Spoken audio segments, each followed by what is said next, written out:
짜잔! 성도님들, 오늘이 매일 묵상 300회째입니다. 그리고 마침 딱 여호수아가 끝나게 되었네요. 지금까지 매일 묵상 사랑해 주셔서 너무너무 감사하고요. 사실 코로나가 길어지면서 처음에 비하면 이 보시는 분들 많이 줄어들었지만 그래도 지금까지 그리고 끝까지 사랑해 주시는 분들이 계심에 진짜 감사를 드립니다. 이분들이 진짜 보석 같은 분들이죠. 그리고 저도 앞으로 더더욱 힘을 내겠습니다. 300회까지 올 거라고 생각 못 했는데 그 전에 코로나가 끝날 줄 알았는데 지금 분위기로 봐서는 뭐 400회는 그냥 넘어갈 것 같고요. 500회까지는 안 갔으면 하는 바람입니다. 그래서 내일부터는 또 쉼 없이 바로 사사기로 들어가도록 하겠습니다. 성도님들, 약 2000년 전 로마 제국이 세상을 지배하던 시절 있었죠.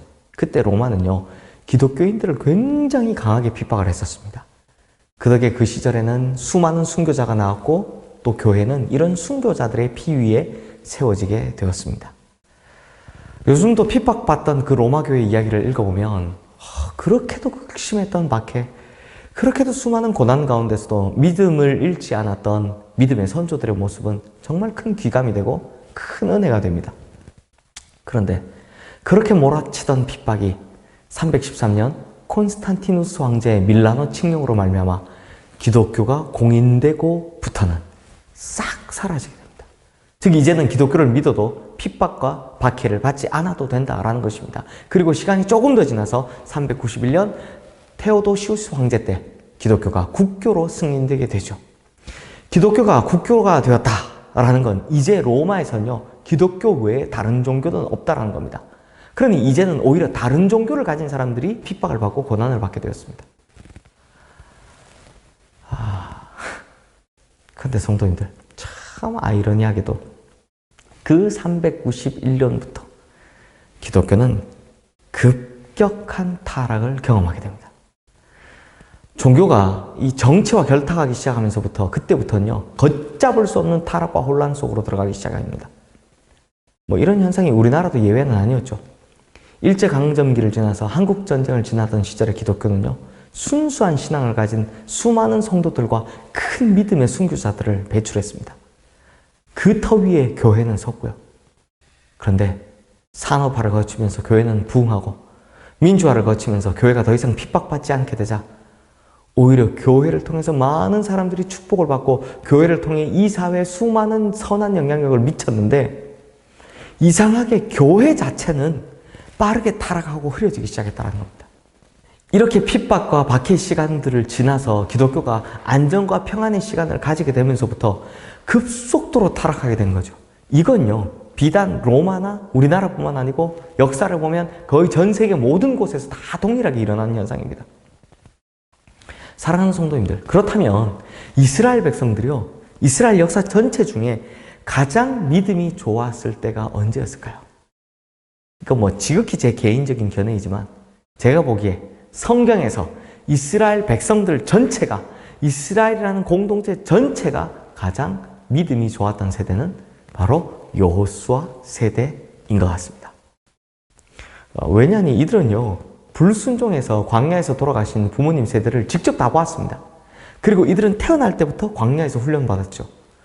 그러니 이들은 하나님 말씀에 순종하지 않으면 죽는다라는 걸 직접 봤고, 또 구름기둥, 불기둥이 떠오르면 무조건 순종함으로 밤이고 낮이고 그렇게 걸어야 하는 걸 훈련을 했습니다. 그리고 가나안 땅에 이르렀어도 전쟁부터 시작해야만 했습니다. 이런 위기의 어려움이 계속되다 보니 훈련을 잘 받은 거죠. 그러다 보니 여호수아의 시대가요, 가장 믿음이 훌륭했던 이스라엘 공동체 시대였다라는 겁니다. 하지만 이렇게 믿음 좋았던 세대도 가나안 땅에 정착하고 나서부터는 이상해지기 시작합니다. 농사를 짓기 위해 남겨둔 이 가나안 7족속에게로부터 바알과 아세라 신앙을 받아들이기 시작하죠. 타락하기 시작한 겁니다. 그런데 여호수아는요, 이렇게 될 거다라고 직감을 이미 하고 있었던 것 같습니다. 자신이 기브온 족속과 협약을 맺는 바람에 그들을 쫓아내지 못한 것, 또 나머지 7지파가 가나안 족속을 다 물리치지 못한 것, 이런 것들이 고스란히 마음속에 남아 있었던 것 같습니다. 그래서 여호수아는요, 이제 자신이 하나님 앞으로 가기 전에 이스라엘 백성들과 단판을 지으려고 하는 겁니다. 그것이 오늘 보면 14절, 15절 말씀입니다. 그러므로 이제는 여호와를 경외하며 온전함과 진실함으로 그를 섬기라. 너희의 조상들이 강저쪽과 애굽에서 섬기던 신들을 치워버리고 여호와만 섬기라. 만일 여호와를 섬기는 것이 너에게 좋지 않게 보이거든 너희 조상들이 강저쪽에서 섬기던 신들이든지 또는 너희가 거주하는 땅에 있는 아모리 족속의 신들이든지 너희가 섬길 자를 오늘 택하라. 오직 나와 내 집은 여호와를 섬기겠노라니.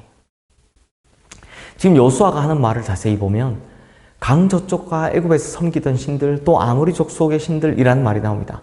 그러니까 지금 요단강 동쪽에서 섬기던 신, 이집트에서 섬기던 신, 지금 이 땅 가나안 족속 중에 와서 이 아모리 족속의 신, 하여튼 이런 신들이 아직도 이스라엘 백성들 가운데 있더라라는 겁니다. 이게 무슨 말인가 하면요. 당시의 신들이요. 대부분 비싼 금이나 은으로 만든 우상의 형태이다 보니까요. 아마 이집트에서 나올 때, 이게 아마가 아니죠. 실제죠. 그들이 이집트의 금덩어리 우상들을 다 뺏어서 가지고 나왔습니다.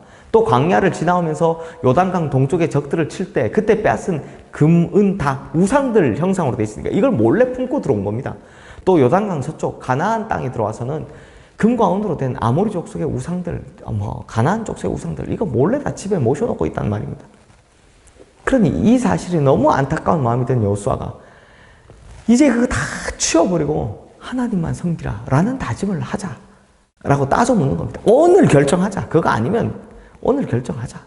대놓고 이야기를 하는 거죠. 사실 이스라엘 백성들이 추구했던 목적지는요. 이게 참 문제인데 가나안 땅이었습니다. 이게 무슨 말이냐. 그들이 출애굽할 때도 약속의 땅은 가나안 땅이었고 그들이 광야 40년 여정을 거치면서 그들의 목표는 오직 젖과 꿀이 흐르는 가나안 땅이었습니다. 그러다 보니 그들의 목적이요. 하나님이 아니라 그들을 잘 살게 하는 가나안 땅이 되어버린 겁니다.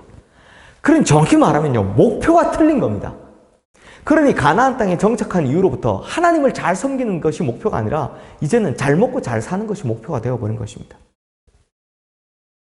그래서 하나님보다 그들을 잘 먹고 잘 살게 해주겠다고 하는 다른 신들을 섬기는데 주저하지 않게 된 겁니다.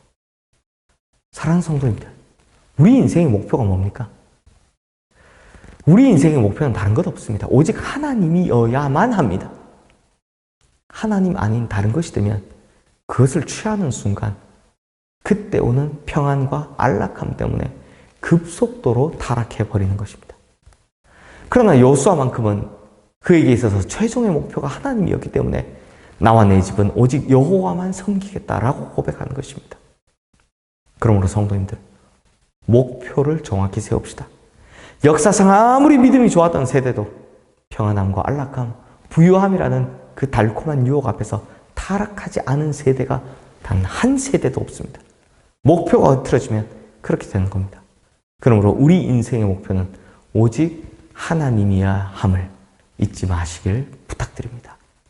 그러므로 우리 앞에 어떠한 환경이 놓일지라도 가변적인 환경에 상관없이 불변하지 않은 믿음을 가지는 우리 성도님들 되시기를 주님의 이름으로 축원합니다.